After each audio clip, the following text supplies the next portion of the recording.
One thing that I don't think got enough attention, and I was watching this the whole time during the election, okay, from, there was all these polls. She's at 11 ahead, she's 9 ahead, she's 4 ahead, she's 7 ahead, right?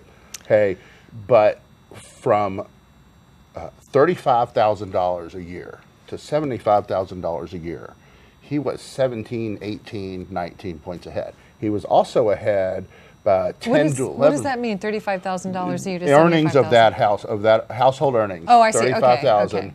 People earning 35,000 up to 75,000.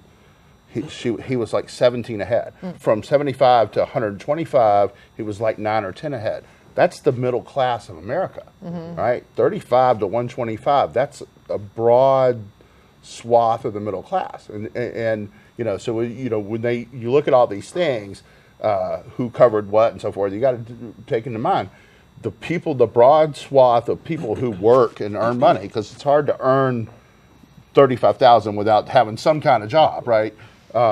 You did not support her. That's what she lost. She lost badly. She didn't just lose; she lost badly.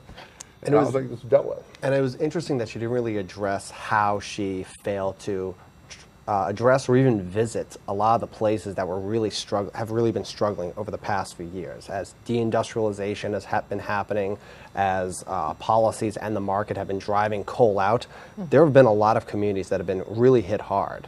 And if you really look at Trump and Hillary, for better or worse, Trump reached out to those people, and he promised, for how hollow or solid those promises were, he made them believe that he had a way to actually help those people. And I don't think that she really addressed the failure to reach those people in her book. Well, I think looking at her campaign decisions, again, that's part of what was going on. I think it's very easy to focus on some of those things now.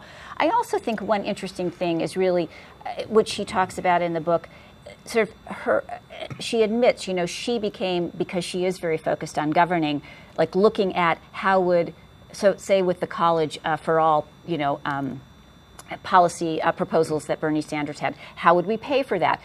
And got very focused on how the governing part of it would work. Whereas I think one thing you see is that in campaigns and elections, it's sometimes more about the big ideas, right? People respond to these broader themes about what you're going to do to make my life better, like why should I care and why should I vote for you kind of answer. So I think in some ways she does admit this very fundamental thing that's very true about her, I think, that she cares so much about governing that in some ways, says this in the book, she gets kind of lost in that.